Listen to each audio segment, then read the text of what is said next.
Жанагы 4 кармалган киши, жигиттер бүгүн СИЗОго жеткирилет турабы. Эгерде силер общий режим менен жөн эле койсоңор, канча күн жашашат алар? Эгерде кайтарбасак, ошо зектердин арасына жөн эле коюп койсок. Андай кылып койгонго биздин укугубуз жок. Алар кармалгандайында алар биз карап турушубуз керек. Бир жуманын ичинде бир жумадай да жашабай калат да турабы, ачыгын айтканда. Демек, биз билебиз, эгерде аларды өзүбүз кайтарбасак, следствие бүткөнчө эле зектер өздөрү аны өлүм жазасын эметип коет. Демек, биз ошолорду өзүбүз кайтарып атырбыз да турабы. Өлүмдөн сактап калайлык, сотко чейин болбойт, аларга менен бирдеме болуп калса, силерге иш козгойт турабы, сотрудниктерге, ГУИНге иш козгойбуз. Эмне караган жоксуң аларды, эмне өлтүртүп койдук депчи. Демек, в принципе, бар экен да өлүм жазасы аларга.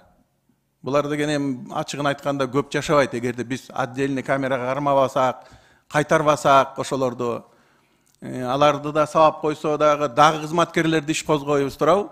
Эмнеге карабайсыңар, эмнеге сактаган жоксуңар дегендери. Ошондой болот да, азыр кайтарып атасыңар да аларды. Башка заключенныйлардан өзүнчө кайтарат да андайларды турабы. Ооба, биз баардык кылмыш иштерибизди кайтарууга милдеттүүбүз. Жок, ушундай категория осужденныйларды өзүнчө кайтарат да турабы. Башка осужденныйларга да жакпайт да мындай нерсе. Эч кимге жакпайт. Ооба, өмүрүндө коркунуч келсе, башка камерага. То есть биз наоборот кайтарып атабыз ошолордучу.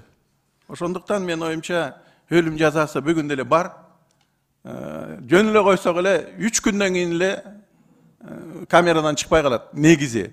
Ошол үчүн кээ бирөөбүз баягы пиар кылып эметкенде болбойт. Анан мен оюмча 100 мыйзам жазсак да эртең кайсы жерде кандай кылмыш болорун да билбейбиз. Бүгүн демократия деп демагогияга жеттик. Ошондуктан кээде карап турсаң, баягы видеолорду карап турсаң, бир старшинабы, лейтенант кызматкер көчөдө турса, ошону мазактап шылдың кылып блогерлер чыгарып атат. Ошонун баарын көрүп атат да жанагы балдар. Демек, баягы милициянын күчү жок экен. Бүгүн камайбыз, эртең чыгып кетип атат. Ошолордун баары көрүп атат. Анан сиз айткандай бүгүн бир насилие аябай көп интернеттечи. Ошонун баарында жаштар көрүнүп атат. Эми мен сизге сунуш катары өзүңүз деле айтып кеттиңиз, ушул эми өзү баягы мигранттарга жумуш бере албагандан кийин ошолордун жок дегенде балдарын баягы участковыйлар ошолорду учетко алып, ошолорго барып карап турса көз салып. Бул бир. Экинчиси, все-таки баягы кайра эле ошол участковыйлар мектептерге барып, бүгүн форманы мен мына бүгүн бараттым, бая күнү бараттым. Бир кээ бир окуучу кыздар өтө эле кыска кийип турат. Мен оюмча кээ бирде ошондой бай кыздар провокация кылып атат да. Эми ал жөнөкөй адам өтүп баратсаны байкабайт. Бирок жанагы педофилге окшогондор, алар ошолорду байкабай эле артынан чыгып атпайбы? Ошол үчүн баягы ата-энелер менен, мугалимдер менен, мне кажется, баарыбыз, коомдун баары баягы ошо проблемага ким жакын болсо, ошолор ушундай бир чечишибиз керек го. Ошол үчүн мыйзам эмес, мындай жалпы бар коом өзү ушу менен күрөшүш керек го дейм. Жанагы мен айтып аткан кыска юбкадан баштап, участковыйлар ошол балдарга, ата-энелерге барып, жок дегенде бир жумада, бир айда бир барып карап, көз салып, эмне кылып атат, кимдер менен жүрөт, жана сиз айтып аткандай чочун машинелерге отурбай тургандай кылып кыздарыбыз, балдарыбыз. Эң негизгиси мен оюмча ушул баягы психологический бир проблема бар. Ошол төртөө зордуктап атканда, өлтүрүп атканда ошого бир жаза болот, соттолобуз, өмүр бою түрмөдө отурабыз деген да ой да келген жок болуш керек. Биз мен оюмча ошону көбүрөөк пропаганда кылышыбыз керек. Что баягы любой бир ким кылмыш кылбасын көзү ачылат, жаза болот.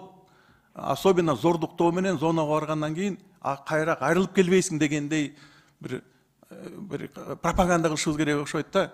Эмне үчүн дегенде ошолор баягы билбей туруп, көп ойлонбой туруп жазап атышат көп нерсеничи. Если баягы педофил эмелер болсо, педофил постоянно серийнейлер болсо, түшүнүктүү ал орукчандар. Ошондуктан мен калуу иретинде айттым, жооп деле керек жок. Ошол үчүн мындай мен оюмча, урматтуу депутаттар, баарыбыз эле бир эле ушул милицияны эле же болбосо прокуратурадан урушканыбыздан толк болбойт. Жалпы баарыбыз бир мындай проблеманы түйін қарашыбыз керек та, эмне дет проблема ошол. Ошонун түйүнүн чечишибиз керек та. Бул не только баягы эме экономический проблемалар бар, жумушу жоктон ушинтип атышат. Көп нерселер бар, ошонун баары чогуу чечишибиз керек та. Жөн эле бирөөнү жазалап, бирөөнү жумуштан алып койсок пайда болбойт андан. Рахмат.